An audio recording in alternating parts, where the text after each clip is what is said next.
저희 아버님이 2001년에 식도암 진단받고 우리나라 제일 큰 병원에 제일 유명한 교수님이 수술을 하셨는데, 근데 저한테 뭐라 그러시냐면, 이 원장님, 아버님 수술이 잘 됐습니다. 근데 아버님이 3년 후에 살아계실 확률은 20%가 안 됩니다. 또 뭐 내 친구 이비인후과한테 물어봐도 자기는 아는 방법이 없대. 그래서 이게 뭐냐 이거예요. 나는 그때 화가 많이 났어요. 최초의 임상 실험을 우리 아버님한테 한 거지 내가. 그래서 대학에서 3년 생존율 20% 안 된다고 그러던 아버지를 13년 반을 생존케 했으니까. 그래서 이게 정말 필요한 의료의 한 분야구나. 물론 대학에서 수술하시고 항암하시고 이런 분들이 있어야 되겠지만, 여기에다가 식품을 산업화해서 맛있는 걸 대량으로 만들면서 암이 폭발적으로 늘은 거죠. 근데 유방암 센터 가면 언니들이 많아요. 얘야, 나는 지금 5년째 항암하고 있다? 그러면 직장 다니셔. 살림 다 해. 나는 7년째야. 좋은 소식이지만 그렇게 좋은 건 아니죠. 신규 암 환자는 1년에 한 50만 명 정도가 발생을 하지만 누적 암 환자는 250만 명이다. 그러면 이게 거의 고혈압 환자 수랑 거의 맞먹는 숫자예요. 유방암의 발생 원인이 의학적으로 밝혀진 거는 여성 호르몬.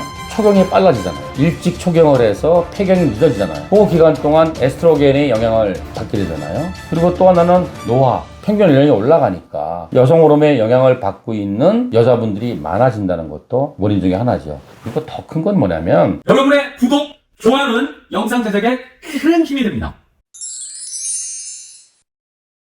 선생님 안녕하세요. 네, 반갑습니다. 네. 일단은 본인 소개 좀 부탁드릴게요. 저는 20년 동안 암 환자와 함께 생활하고 있는 암요양병원 1세대 의사 이영석입니다. 야, 반갑습니다. 1세대라는 그 말씀에서 예. 커리어가 딱 느껴지네요. 감사합니다. 어마어마하네요. 예방이 아니라 암 치료에 집중하시는 거죠? 그렇죠. 치료를 하죠. 어떤 식의 치료가 이루어지나요? 우리나라가 의료 시스템이 전 세계에서 정말 좋은 나라예요. 모든 국민이 의료보험이 되잖아요. 그러니까 예를 들어서 이게 항암 치료를 하면은 돈 10만 원 정도면 항암을 해요. 근데 외국 가면 뭐 한 80만 원, 100만 원에 한 번에. 그래서 전 국민 의료보험을 하는 좋은 나라인데, 그러다 보니까 메뉴가 너무 적어요. 할 수 있는 게 딱 3개야. 수술, 항암, 방사선. 근데 이것만 갖고 부족한 부분이 반드시 있어요. 그래서 그 나머지 것들, 사실은 제가 이제 2001년에 저희 아버님이 식도암 걸리시면서 너무 고생을 하시는데 수술, 항암, 방사선밖에 안 해주더라고. 그래서 섭섭해서 제가 공부를 했어요. 독일에서 공부를 많이 했지. 독일 의료 시스템을. 그래서 그 시스템을 배워와서 아무도 안 할 때 그냥 맨 땅에 헤딩했죠. 그래서 제 나온 모교 병원 근처에 7층짜리 건물을 해가지고 했는데, 환자가 아무도 안 오죠. 뭐 하는 병원인지 몰라서. 너무 새로운 기술이니까. 그렇죠? 그렇죠. 그래서 고생 많이 했는데 한 지금 20년 됐어요. 지금은 자신 있게 말할 수 있어요. 외국에 가면 만약에 당뇨다, 그럼 제일 먼저 뭘 해야 되겠어요? 식이 조절해야 하잖아요.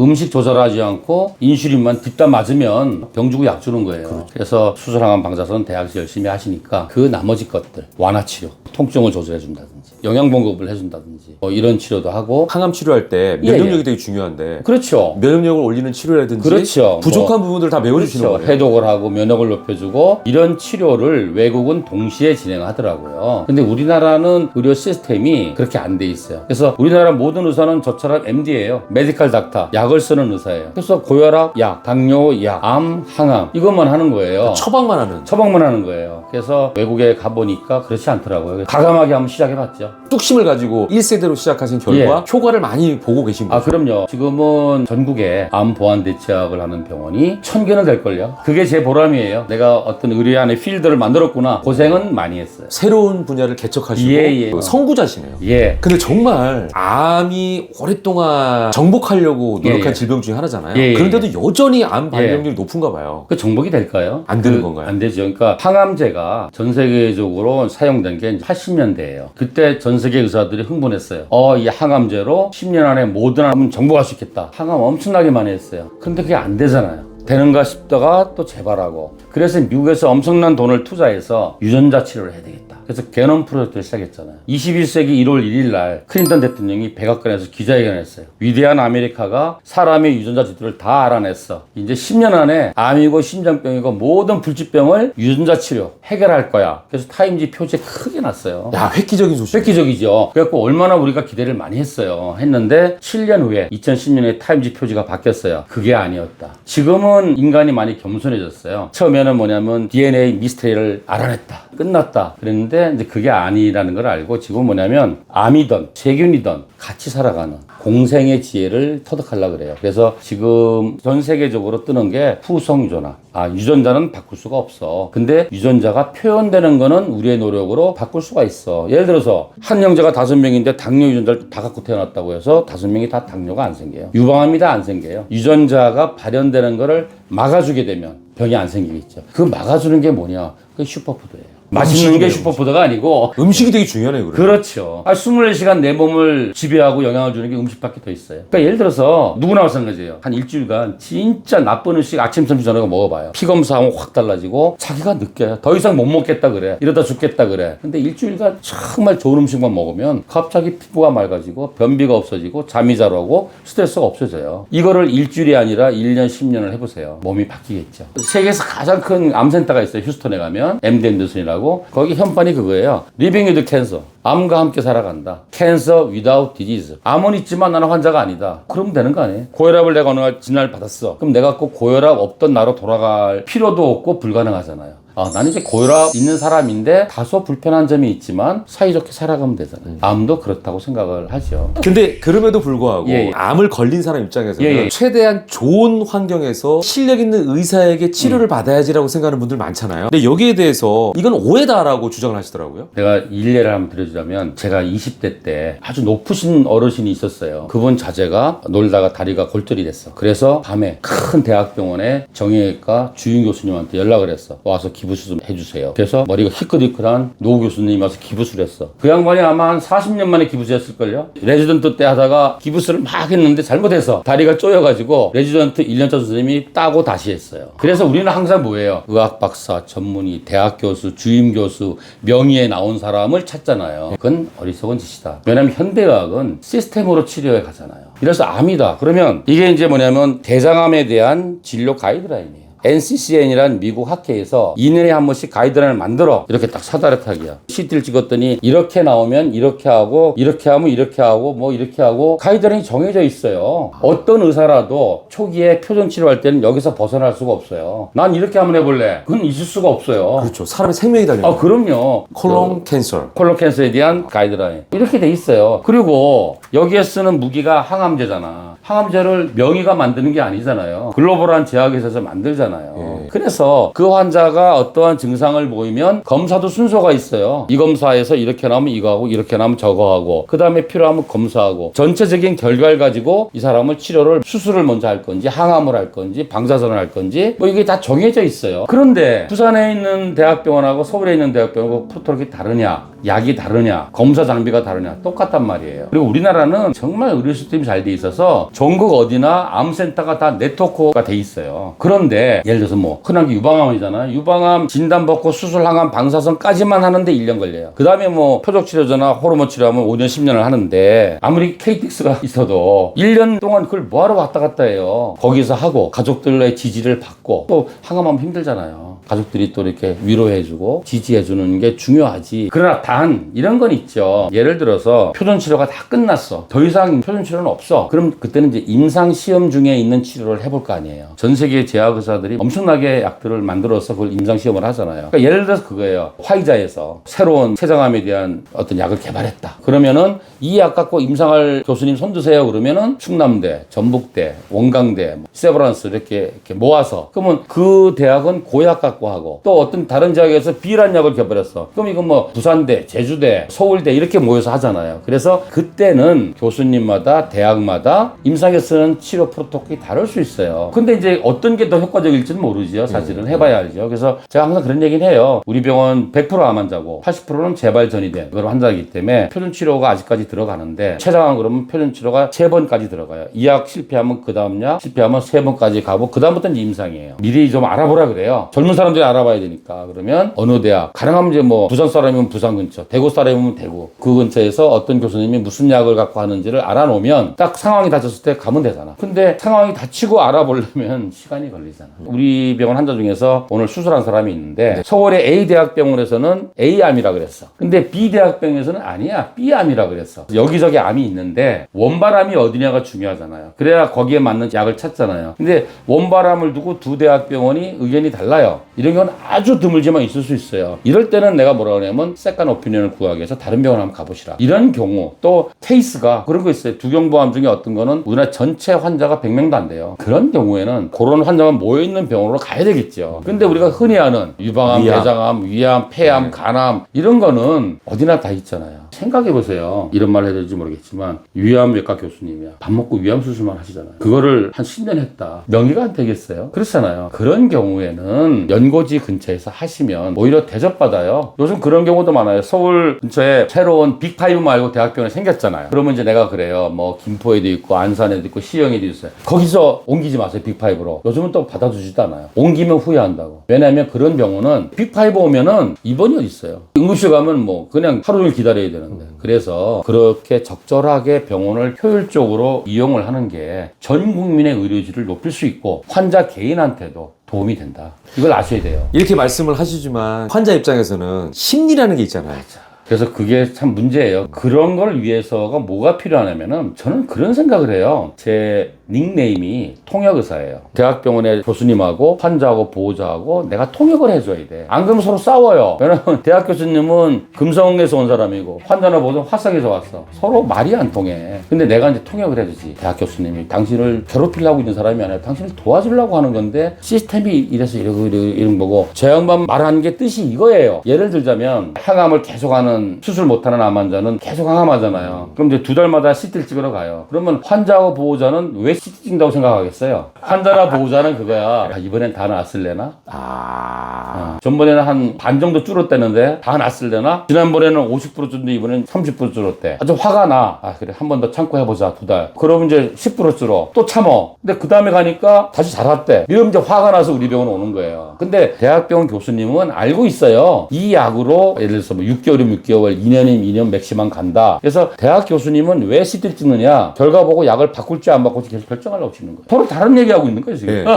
처음에 내가 암이 생겼다라고 예. 인지하고 나서 표준 치료인 경우에는 접근성이 좋은 병원이 그렇죠. 최고다. 그렇죠. 근데 만약에 예. 이제는 더 이상의 약이 없습니다. 라고 하는 경우도 있을 거 아닙니까? 그때는 어떻게 해요? 많죠. 우리나라가 OECD 평균에 비해서 항암을 엄청나게 많이 하는 나라예요. 20년 전 내가 처음 암병원 할 때 하고 재작년 통계하고 똑같이 나오는데 우리나라는 뭐냐면은 진행된 암 환자분이 10명 중에 7명이 돌아가시기 3개월 전까지 항암을 하세요.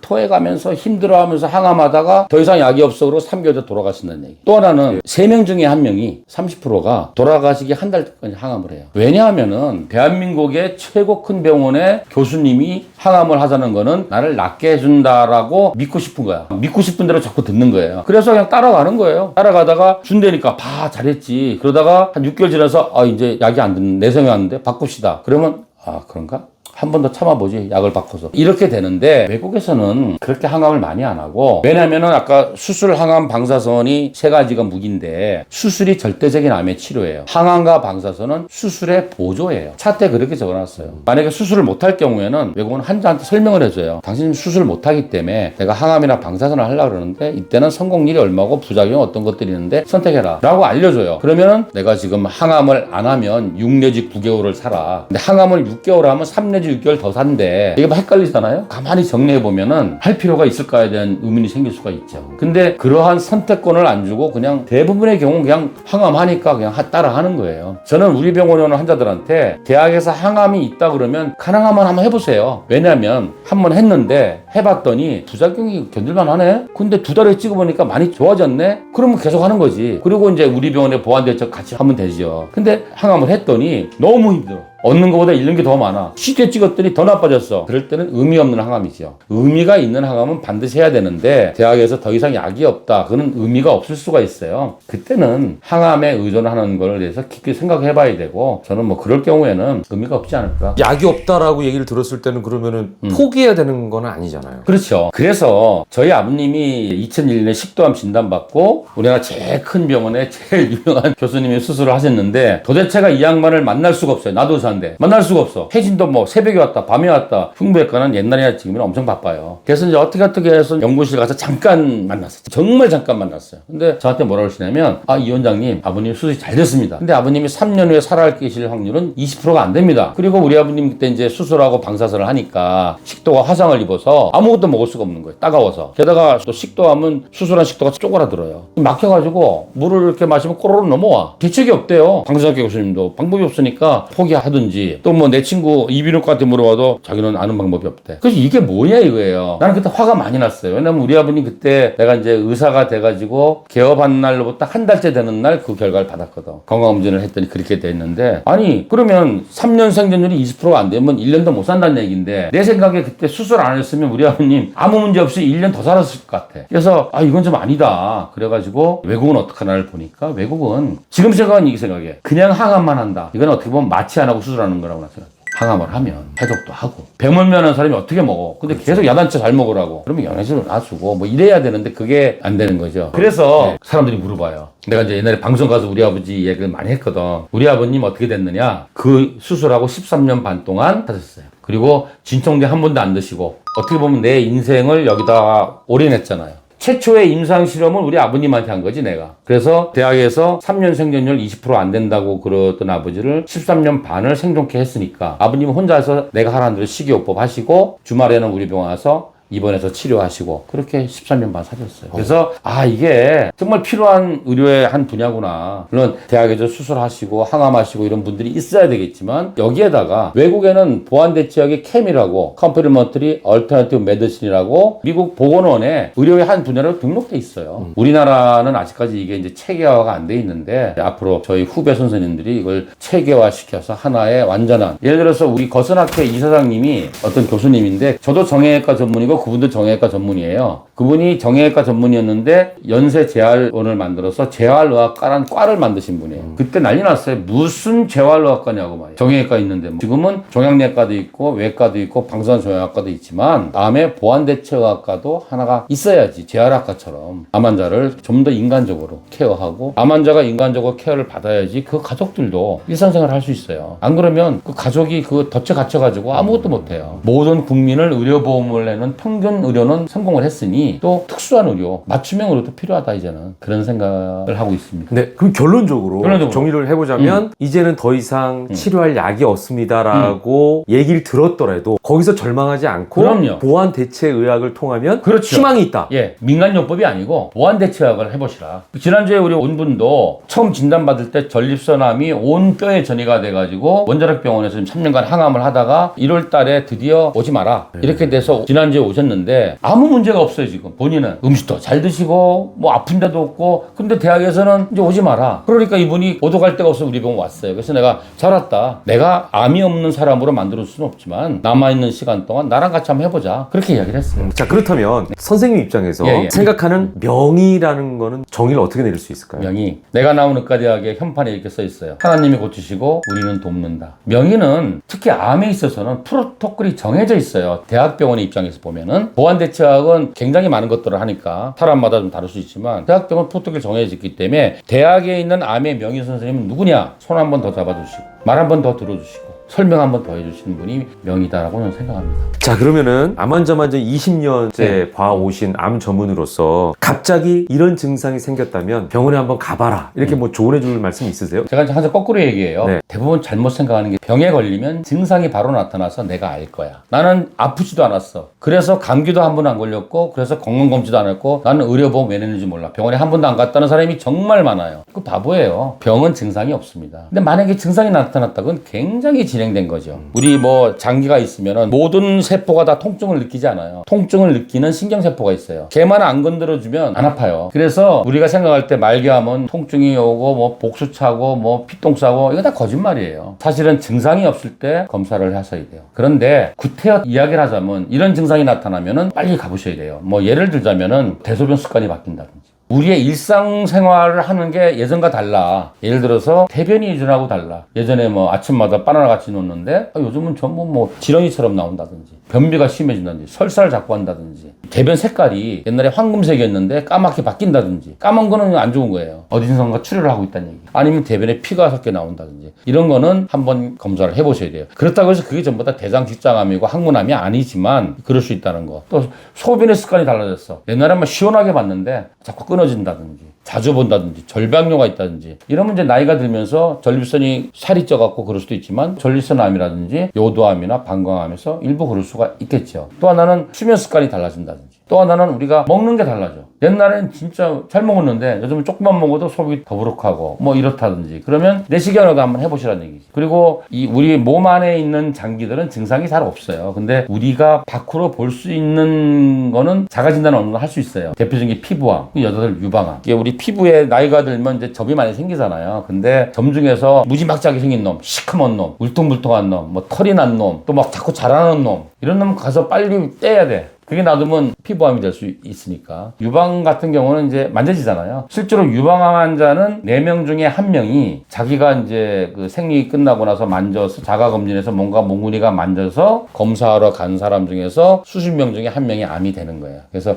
뭔가 만져진다든지. 근데 만지기만 하지 잘 보지를 않아. 여자들이 만지기만 해요. 그래서 내가 꼭 그래요. 만지지 말고 거울로 보시라고. 그래서 모양이 바뀌는 거. 오른쪽 쪽이 달라진다든지 특징적으로 한쪽이 찌그러진다든지 아니면 젖꼭지가 조금 비틀어진다든지 안으로 딸려 들어간다든지 젖꼭지에서 뭔가 분비물이 있다든지 특히 그게 계속 한 구멍에서만 나온다든지 아니면 그 색깔이 피가 섞인다든지 이런 건 빨리 검사해 보셔야 돼요. 워낙 다양한 증상이어서 결론적으로는 내 몸에 관심을 갖고 나를 좀 그렇죠. 사랑하라 이거네요. 암이 뭔지 아세요? 암이 내 몸에 내 세포의 주인인 내가 내 세포한테 너무 홀대하는 거야. 그 나쁜 거 먹고 스트레스 받고 이러니까 내가 막 견디다가 정상적인 상태가 될 수가 없어. 내가 미쳐버리는 거야. 그게 암이에요. 내 세포의 주인인 내가 내 몸한테 좀 관심도 가지고 미안한 마음도 가지고 그래야 돼요. 이런 질문이 어떨까 싶어요. 이제 증상이 생기면 빨리 병원을 가야 되잖아요. 네. 그럴 경우에 대학병원 진료를 빨리 잡을 수 있는 팁 같은 게 있어요? 제가 제 친구들 보고 그래요. 나만 괴롭히지 말고 우리 형수가 유방암인데 뭐 세브란스 이러지 말고 가까운 동네 병원이 있잖아요. 거기 가시면 요즘은 개인 병원과 대학 병원이 다 협력 체계가 돼 있어요. 진료 협력이 돼 있어요. 그래서 그 선생님이 딱 보고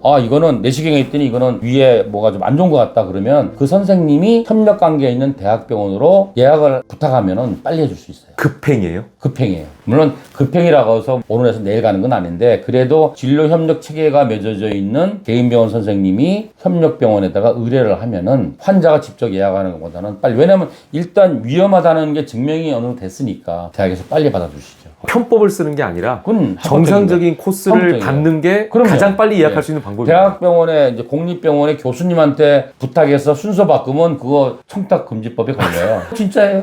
정상적인 1차 진료 기간부터 활용하는 것이 가장 빨리 그렇지. 예약을 잡는 법이다. 예. 자, 이제 암은 워낙 흔한 질병 중에 하나이기도 하지만 그럼에도 불구하고 가장 두려운 병 중에 하나입니다. 맞아요. 자, 암을 두려워하는 환자들이 꼭 이것만 알았으면 좋겠다라는 게 있을까요? 일단은 암이라고 진단을 받았어. 그러면 본인의 좌표가 어딘지를 찍어야 돼요. 내가 암이라는데 이게 뭐 죽을 병인지 살 병인지 내가 어디쯤에 있는지 그걸 알아야 되는데 대부분 그걸 몰라요. 그걸 모르니까 눈을 감고 있는 거야. 그 앞이 안 보이니까 불안한 거예요. 그래서 제가 항상 그래요. 그 눈을 뜨시고 본인의 상황을 객관적으로 파악을 하셔야 된다. 그 다음에 뭐냐면은 많은 사람이 이제 두려워서 걱정만 해요. 걱정만 하고 아무것도 안 해요. 심지어는 뭐냐면 검사도 안 하려고 그러고 수술도 두려워서 안 하려고 그러고 그러면 안 되고 걱정을 하지 말고 노력을 해라. 노력을 하면은 걱정이 없어져요. 노력하면 요거 노력했더니 요거 좋아지고 요거 했더니 요거 좋아지거든요. 그걸 보면서 불안함이 없어져요. 그러면 이제 뭐냐면 치병의 생활을 아주 합리적이고 가성비 높게 해나가실 수 있어요. 그건 있어요. 우리가 바뀌어진 운명을 숙명이라 그러잖아요. 60이 됐는데 자꾸 20대 때 생각하면 안 돼요. 내가 무슨 비만이야. 20대 때는 나 말라깽이였는데 내가 무슨 당뇨야. 그러지 말고 한번 당뇨 진단 받으면 나는 앞으로 당뇨 있는 사람이구나. 내가 암이면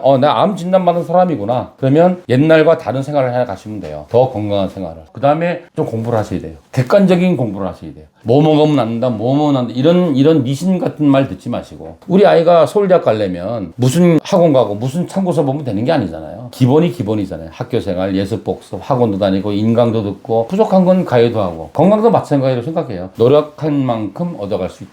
여러분, 사실 요즘 건강도 건강이지만 가계 지출을 신경 안 쓸 수가 없습니다. 병원비에, 약값에, 식비에, 교육비에, 거기다가 통신비까지 만만치 않잖아요. 그래서 저는 최근에 아주 똑똑한 선택을 했습니다. 여러분께 알려드릴까요? 인터넷만 새로 가입해도 최대 48만 원, 휴대폰은 최대 50만 원, 정수기 렌탈은 최대 30만 원까지. 더불어 인터넷 가입과 동시에 전화기는 안 바꾸고 통신사만 바꿔도 최대 30만 원 혜택을 준다니까요. 그리고 추천 이벤트도 있어요. 내가 가입하고 지인을 소개하면 신세계 상품권 4만 원이 중복 지급됩니다. 1명, 2명, 3명 지인 추천도 쌓이게 되면 나에게 고스란히 혜택이 돌아오겠죠? 꿀팁이라서 여러분께 알려드리고 싶은 겁니다. 자세한 내용은 전화 1670-2521로 거셔서 상담하시거나 네이버에 인터넷 비교원 검색하셔서 상담 신청해 주시기 바랍니다. 여러분, 건강도 챙기시고 통신비도 꼭 챙겨가세요. 역시 인터넷 비교원.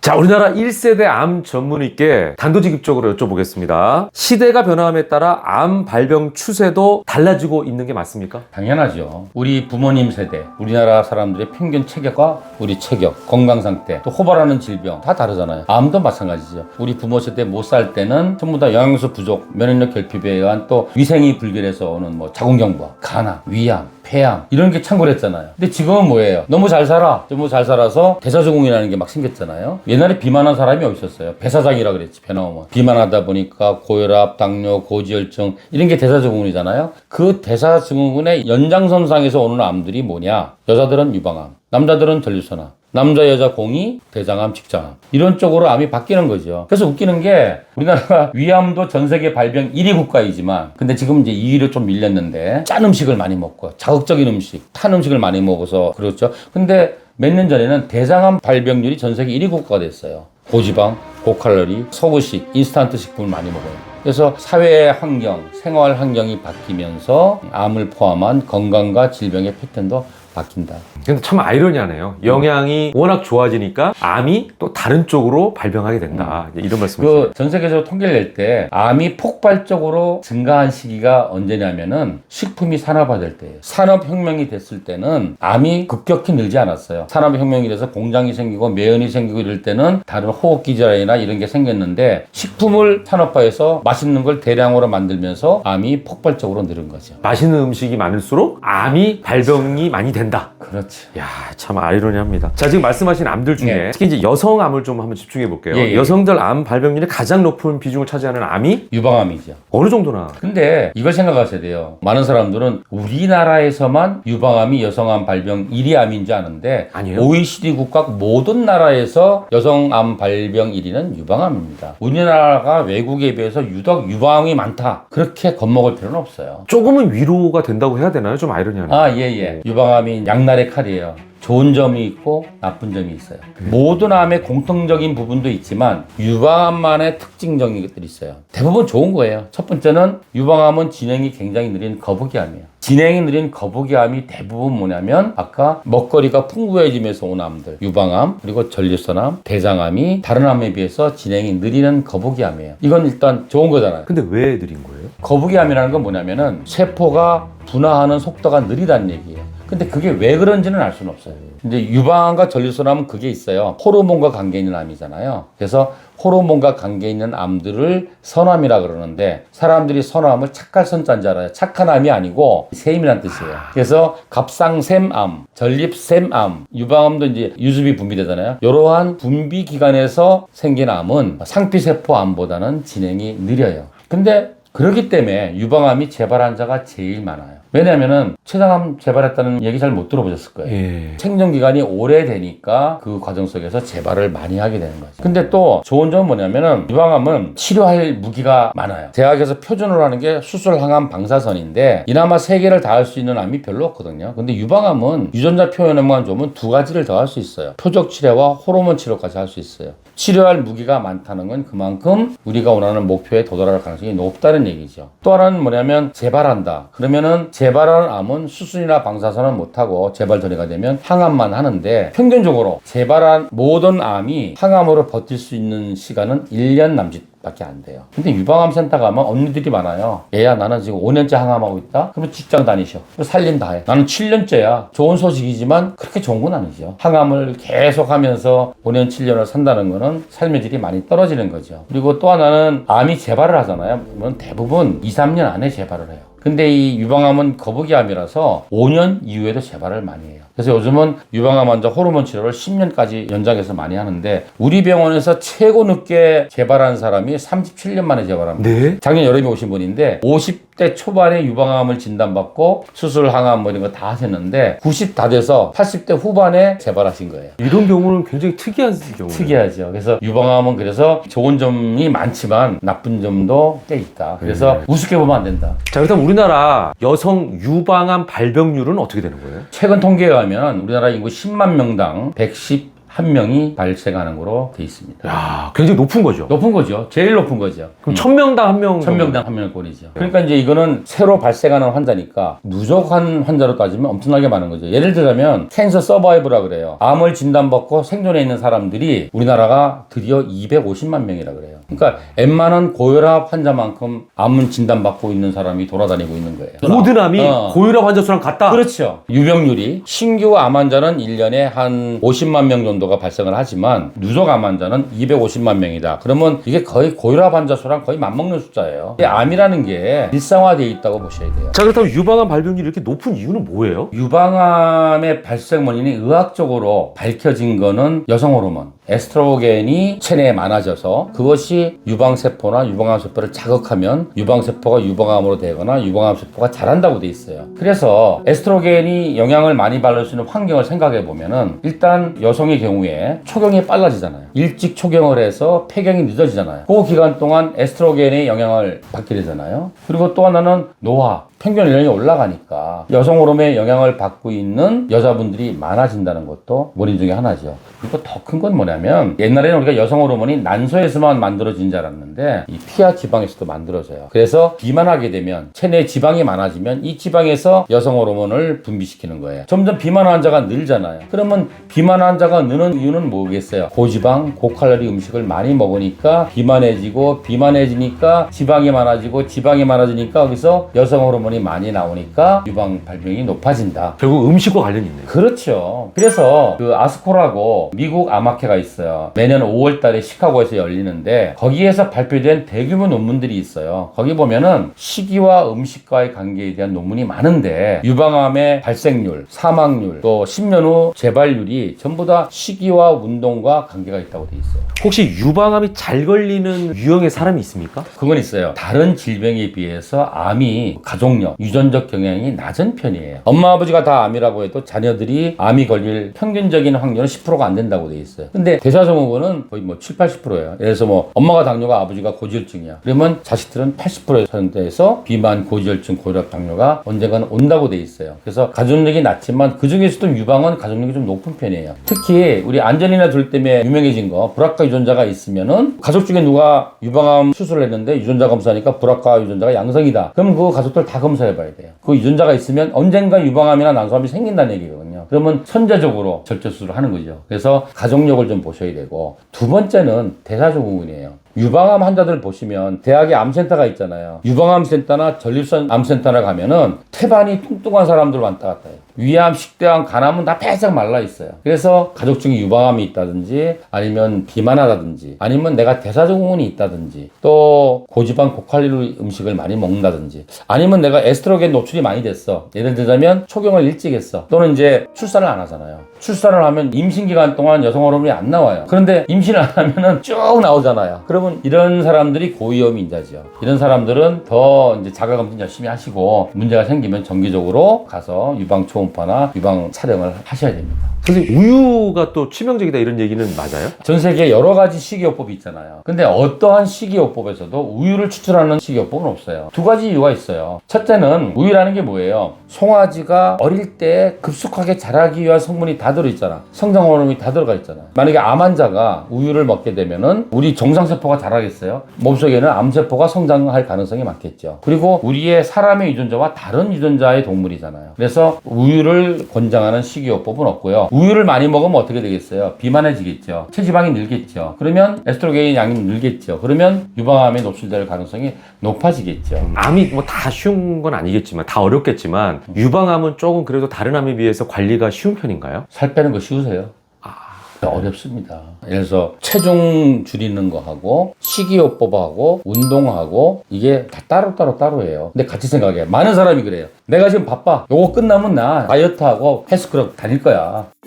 그거 있잖아요. 가족끼리 질병을 공유하는 경우가 많아요. 그게 유전자적인 걸 공유하는 부분도 있지만 생활 습관을 공유하는 거예요. 아버지 엄마가 맨날 텔레비 보면서 막 치맥 먹어. 일요일날 막 잠반 자고 또 먹어. 이러면 아이들도 그런 생활 습관을 키우는 거고, 엄마 아빠가 신선한 샐러드 탁 먹고 일요일 되면 등산 가고. 그럼 아이들이 어릴 때부터 그렇게 배우는 거예요. 그래서 어릴 때부터 생활 습관을 건강하게 가꾸는 게 중요하다. 자, 그렇다면 어떻게 관리를 해야 됩니까? 우리가 후성 유전학이라는 말을 써요. 뭐냐면 유전자를 갖고 태어난 건 바꿀 수 없다. 근데 유전자가 발현되는 걸 바꾸는 게 뭐냐면은 생활 습관이에요. 무엇을 먹느냐, 어떻게 운동하느냐, 어떻게 스트레스 프로세싱 하느냐, 어떤 환경 속에 노출돼서 사느냐, 이런 것들에 의해서 우리가 갖고 있는 나쁜 유전자가 발현되지 않도록 하고 좋은 유전자가 발현되게 한다. 그래서 생활 습관을 건강하게 하는 게 중요한데, 모든 진리는 평범함 속에 있잖아요. 근데 그 평범함을 지키기가 너무 힘들어요. 제가 환자한테 그래요. 당신 나하고 식이요법 할래요? 첫째, 절실하십니까? 절실해야 돼요. 아이고 뭐 나 이거 아니라도 뭐 괜찮아 이러면 안 되고, 절실해야 되고, 그 다음에 공부를 좀 하셔야 돼요. 머리가 아니 뭐 골고루 잘 먹으랬는데 뭐 이거 빼고 저거 빼고 뭐 맛없는 것만 먹으라 이러면 안 되고, 이래서 되겠구나 하고 공부하셔야 되고, 진짜 그렇게 하잖아요. 그렇게 하면 몸이 바뀌는 걸 스스로 느껴요. 그러면 정말 열심히 할 수 있어요. 그러면 그럴 경우에 유방암 완치율은 다른 암에 비해서 높은 편인가요? 모든 건강이 고혈압이고 당뇨고 비만이고 암도 시기가 중요하지만, 그 중에서 특히 시기가 중요한 암이 유방암, 전립선암, 대장암이 가장 중요하고 가장 효과가 빠르다. 그럼 완치율을 어떻게 뭐 퍼센테이지로 수치로 말씀해 줄 수 있으세요? 유방암의 완치율이 90%가 넘는다. 근데 그거 아셔야 돼요. 의사 선생님들이 하는 완치율은 우리가 하는 완치율하고 달라요. 5년 동안 재발 안 하면 완치예요. 그럼 그 5년 동안 재발하지 않으면 완치라는 그 조건에 맞으면 90%예요? 그런 사람이 90%란 얘기예요. 근데 우리는 뭐예요? 완치라는 건 뭐예요? 완전히 씨가 뽑힌 거지. 나는 이제 유방암과 관계없는 사람이라고 착각하는 거예요. 그래서 우리가 의학적인 통계를 낼 때 어떻게 되냐면 time to replace. 예를 들어서 5년 동안 관찰했는데 재발 안 했어. 그러면 완치했다고 판정 내려줘요. 중증 환자에서도 빼. 그런데 아까 말한 건 37년 후에 재발했어. 그럼 TTR 37년. 이렇게 통계되는 거예요. 통계의 한 용어일 뿐이에요. 한번 생각해 보세요. 생로병사는 우리 우주의 진리고 하나님의 뜻이에요. 근데 병이 생기는 족족 완치가 돼서 옛날의 나로 돌아가면 이건 우주의 진리에 섭리에 안 맞다고 생각하는데. 완치율이라는 얘기에 자꾸 집착하지 말아라. 그렇죠. 예. 듣다 보니까 기승전 음식이라는 생각이 들거든요. 유방암 예방에 좋은 음식 베스트 좀 말씀해 줄 수 있으실까요? 세계보건기구에서 발표한 음식 피라미드가 있어요. 모든 사람한테 음식 피라미드니까 제일 밑변이 많이 먹겠죠. 하루 5접시 이상 먹어야 될 게 뭐냐면 신선한 야채예요. 과일도 아니고 고기도 아니고 야채. 신선한 야채를 먹어야 되는데 그 이점은 여러 가지가 있죠. 생화학적으로 거기에 좋은 비타민, 미네랄, 항암 성분이 있고, 또 생리학적으로는 당지수가 낮은 저당 물질이고, 뭐 이런 여러 가지 이유로 해서 모든 건강과 질병에 좋고, 특히 유방암 환자는 얼마만큼 절대적인 채식을 하느냐가 예후에 직접적인 관계가 있다는 논문이 미국에서는 많이 나와 있습니다. 혹시 채소에도 특별히 이 채소가 좋다 이런 건 없나요? 그게 문제인 거예요. 뭘 먹으면 좋다는 게 문제가 뭐냐면, 우리 병원에 식이요법을 하니까 나름대로 혼자 식이요법 한 1년 정도 한 다음에 불안해서 와요. 이거 잘하고 있나? 사람들이 그래. 아니 필대기만 먹으면은 면역력 떨어지고 기력 없어지고 안 돼. 영양소 결핍 때 그 말이 맞으려면 1년 내내 좋다는 채소만 먹는 거야. 신선초가 좋대, 당근이 좋다 해서 1년 동안 신선초, 당근, 뭐 비트 3가지만 먹어. 그럼 그 사람은 1년 아니라 몇 달 안에 영양소 결핍에 빠져요. 채소 편식이네요. 그렇죠. 그러니까 만약에 우리 사람은 원래 이만큼 채소를 먹고 이만큼 육식하는 잡식동물을 태어났는데, 어떠한 목적에서 내가 육식을 안 하기로 결심했어. 그러면 채식을 하려면은 조건이 있어요. 뭐냐면 2가지가 있어요. 하나는 양을 예전에 먹던 양의 5배 이상은 먹어줘야 돼. 두 번째, 그리고 모든 채소와 곡류를 골고루 먹어야 돼. 그러면 절대 영양소 결핍이 안 오게 되고 칼로리 부족이 안 오게 되고 면역력 부족한 현상이 안 오게 됩니다.